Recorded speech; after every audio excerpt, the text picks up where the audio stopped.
The Northtown News Magazine is brought to you in part by eVoter.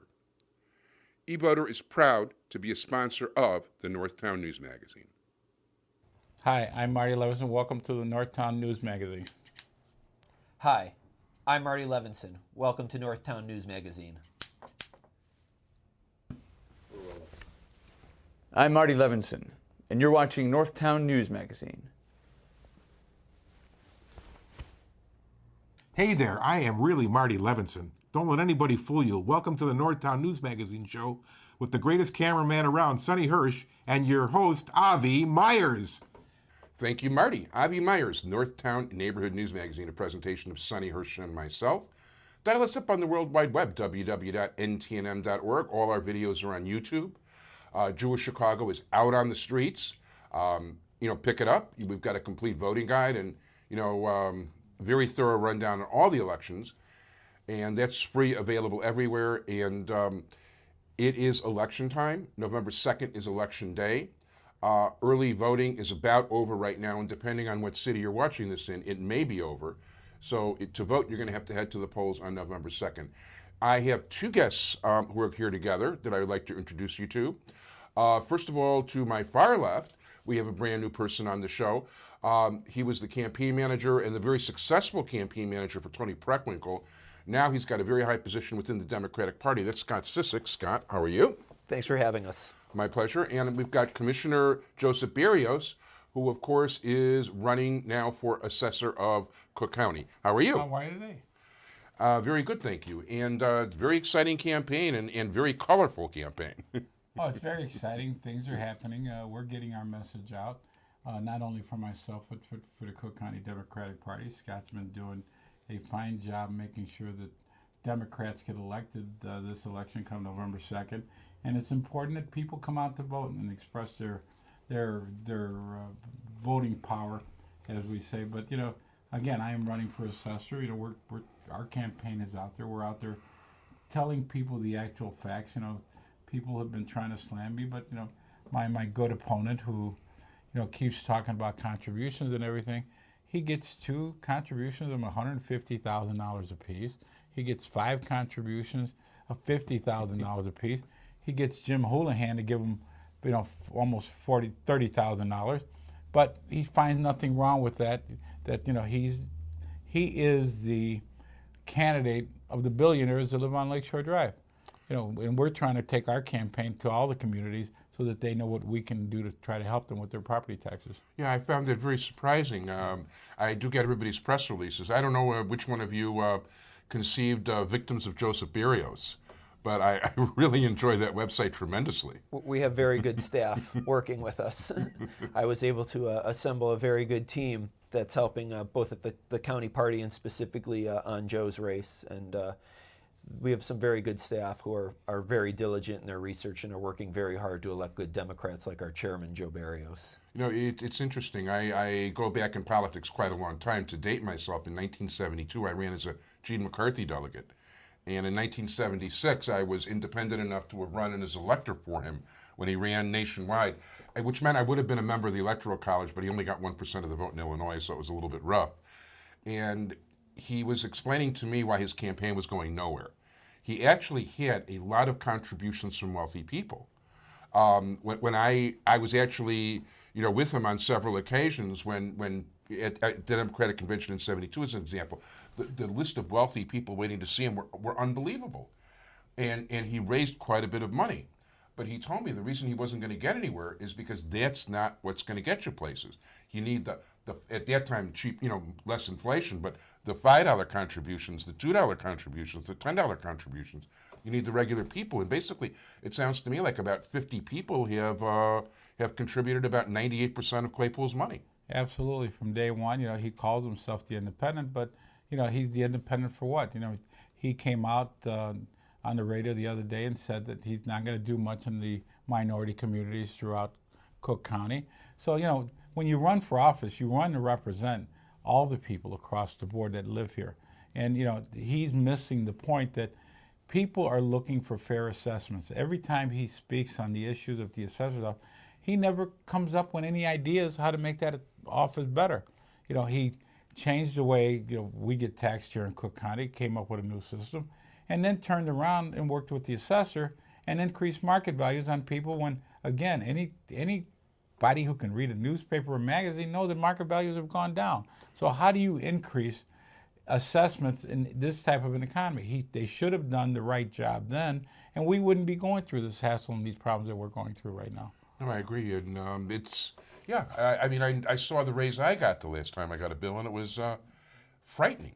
Oh yes, and they deliberately didn't allow the Cahater Committee to finish its report to show the problems that we would have with the new ordinance that they passed that actually affected every homeowner and every taxpayer here in Cook County. And it affected them incorrectly because of the fact that you ended up with 422,000 complaints being heard at the Board of Review. That's 422,000 people. How about the other 2/3 of the people that didn't understand the bill that he got because the assessor decided not to put market values on the notices that they received? So, you talk about transparency. They love using those words, independent. But you know what? What have you actually done?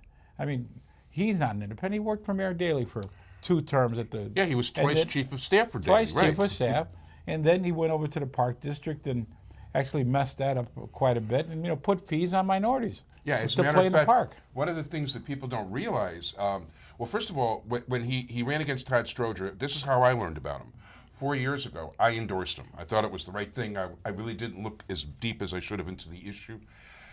Of all the people, and as both of you read my stuff, I can be pretty vocal, so I have been slammed on more than several occasions. And I never got slammed worse than from people who had dealings with him at the Park District. Even the people who stayed there, even the people that weren't fired by him, they felt what he did was unconscionable. It was just absolute butchery. One person, I haven't really gone to check this, was actually claiming to me that he cleaned out one department, everybody but a Stroger. So that also was a sign of independence. And that was sarcastic. But, he likes to throw around the term pay to play. Yeah. That was what he did at the parks. He truly instituted pay to play by putting in fees. You want to play in the parks? You got to pay the fees. That's his idea of pay to play. No, that's right. That's basically, I know myself because we used to use Warren Park we still use Warren Park for our CAPS meetings. I run my CAPS meetings here. So they don't charge us for that, but I know people want to use the gym. Mm-hmm. They've got to pay. People want to use ball fields and set things up in advance. They've got to pay. There's fees for summer camps. But Avi, that doesn't affect his base, which is a small pool of very, very wealthy people. The prime example is the 50-some people that contributed $600,000 to him in a matter of weeks. Those are the people who are supporting Forrest Claypool. Those are the people he's looking out for, and the fees don't affect them. They affect people who look like Joe, frankly. Yeah, it was. By the way, when you get a chance, go to victimsofjosephberrios.com. Is it Joe or Joseph on the website? Joe Berrios. Joe Berrios, and it's really well done and it's very informative. I urge everybody to check it out. Yeah, well, what we found there was it was very interesting that the staff looked up the information. We were looking in to see what all these contributors have done and what they own. And when you go on the website, you see these mansions that they actually filed appeals on, which we're saying those people were actually saying was that the assessor was incorrect again. But these are people who have some kind of vested interest in what goes on in the city of Chicago. So they are giving to Forrest Claypool at $150,000 a pop. We couldn't get that kind of money. There's no way we could get that kind of money. But in reality, people look at government, but his whole thought of government is that's one little pocket, and that's his view of government. Everyone else doesn't belong in government. And I feel that every elected official that runs for office should be given an opportunity to run for office and not have to compete with millionaires who just want to buy the whole process. You can't have that. Otherwise, we would not have a democracy anymore. The Democratic Party has been a party that gives opportunities across the board. And when we slate at the Democratic Party, we look at people, we look at their credentials, and we look at people from all neighborhoods. We try to put a ticket together that shows diversity throughout Cook County. So that's how we put a ticket together. I would hate to see the kind of ticket that he would put together. It would be a real return to the past, and it would be a huge step backwards. Toni Preckwinkle was grilled, our nominee for Cook County Board President, who's a fantastic candidate. She was grilled by the Chicago Tribune about her support of Joe, our good chairman for assessor, and she said, when Joe became chairman of the Cook County Democratic Party, for the first time in history, leadership roles were opened up to women, to Jewish people, to Hispanics, to African Americans, leadership roles in the party, and for the first time ever, people from these groups had a real chance of being slated for positions like judge and all the way up to assessor. Joe is the first Hispanic he'll be the first Hispanic elected to the position of assessor. And one thing I'll tell you, just looking at the judicial, because I interviewed just about everybody for the judicial in the primary, I think it'd be difficult to get a more varied lineup, and I think it's and everybody was highly qualified. Everybody was very qualified for the jobs that they were running for, and you had to you could tell it wasn't like an old boys network picking. Well, like these guys are like us, we're going to pick them, and that sort of thing. It was very wide open. I also want to say along the same lines that a large number of people told me when I first interviewed your opponent in the primary, and I really got taken to task by people that were telling me, you have no idea who you're talking about. They told me about that your word's always good, that you've got integrity, and that they'll stand by you 100%. And these are people that would be thought of for the most part as those sort of independent types and all the rest of it, and people that really stood up for you. I've tried very hard since being first elected back in '83 to make sure that I serve not only my constituents but serve the entire county. When you're elected on a countywide basis, your job is to represent people. You are not the boss. You are working for those voters. You are working for all the voters, and you're trying to convert some of the people that did not vote for you in that primary to be with you in the future. And the way you do that is by working very hard and making sure that the system is working very hard for them, because they are our bosses. I don't consider myself a boss. I consider myself a worker bee who has been given the opportunity to take over an office and function within that office to make sure it works for the everyday taxpayer. I think that's very important. One thing I do want to mention is that we're going to be doing a live show this coming Sunday over at the CAN TV studios at 10:30 in the morning. That'll air on Channel 19 from 10:30 to 11:30. It'll be on YouTube later in the day. And Jim Nally will be my co-host as always. And one of our featured guests, by the way, will be Commissioner Berrios, who hopefully will be Assessor Berrios shortly.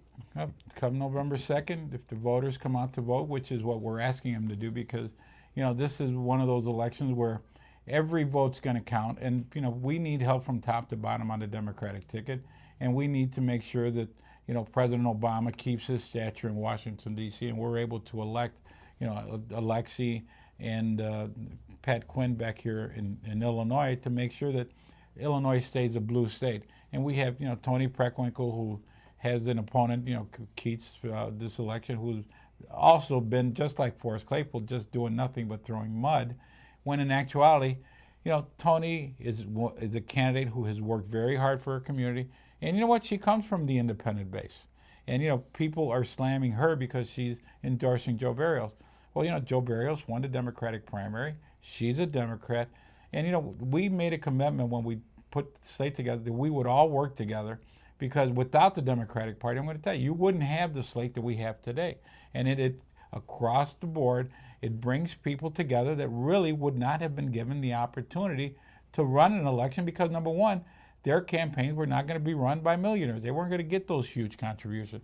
So when you put a group together, and which is what the Democratic Party does, put a group together and take that group out to the voters, they get an opportunity to see a cross-section of everyone.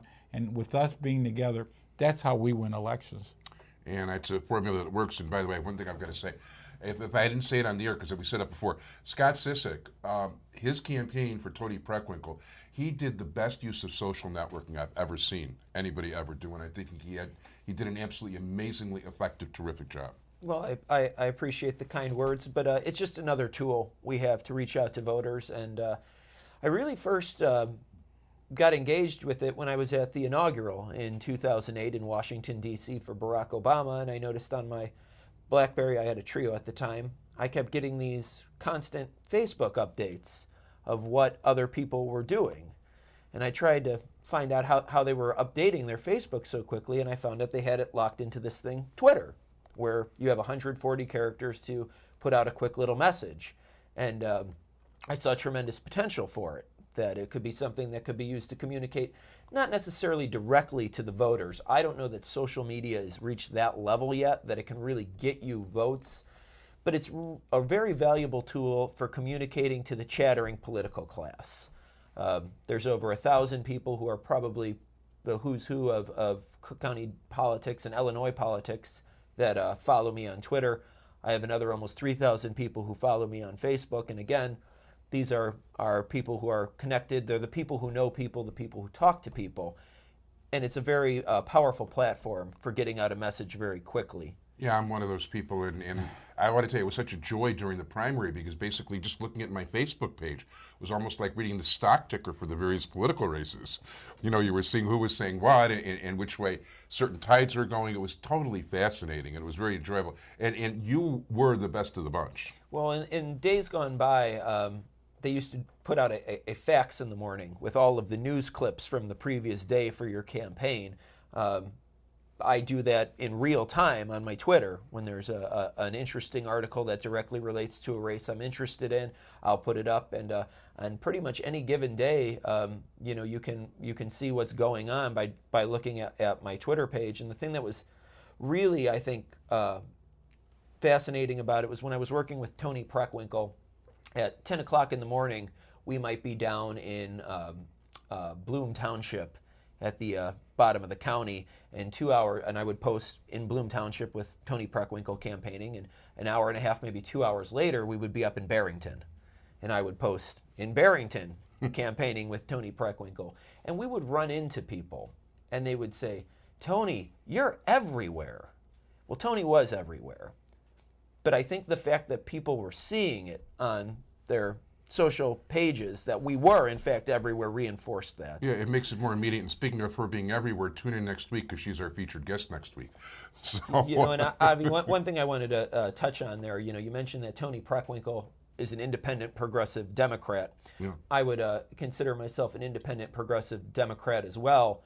And I really believe that the chairman and Tony Preckwinkle, when they're both elected, are going to bring some real reform to Cook County. I know Joe Berrios has some really good ideas for what's going to happen over at the assessor's office. He's going to work very closely with Tony Preckwinkle, and we just think it's really despicable, the witch hunt that's being funded by these millionaires and billionaires against Joe. There's been no allegation of any criminal wrongdoing ever leveled against Joe Berrios, and they've really been able to manipulate the media, which they've done very well, and I'll credit where credit's due. They've done a very good job of manipulating the media to make Joe Berrios look like a boogeyman of county politics, and it's hogwash, and we're working really hard to get that message out. I mean, the donors of Forrest Claypool, a lot of them are the same people who are donating to the alleged Better Government Association, people who sit on that board. The president of the BGA, they're Forrest Claypool donors. we could do a whole show about how much I dislike the Better Government Association. It was a fantastic organization, but they've really lost their way. No longer. We are running out of time, by the way. One thing I will say is part of the media that wasn't fooled was Jewish Chicago, the Northtown News Magazine, because for those of you who haven't read it yet, and please pick up your free copy of Jewish Chicago at this point, we endorsed both Commissioner Berrios for Assessor of Cook County as well as Tony Preckwinkle for President of the Cook County Board. And it's a privilege and honor to do it. And we go painstaking, and I can't begin to tell you, as I said earlier, how many people really fine people spoke of how good your word was and how good your actions are and the whole shot. So you're very highly thought of. Thank you. And hopefully you guys will overcome all that other stuff and head to victory on November 2nd. I'm confident we will. We're working very hard, and I'm confident we will have a big victory across the board come November 2nd. What is your punch number? 74. 74. So go punch 74 on November 2nd. I want to thank very much Scott Cissek. Thank you for having us. And Commissioner Berrios. Thank you for having Soon, us. Assessor Berrios. Thank you very much.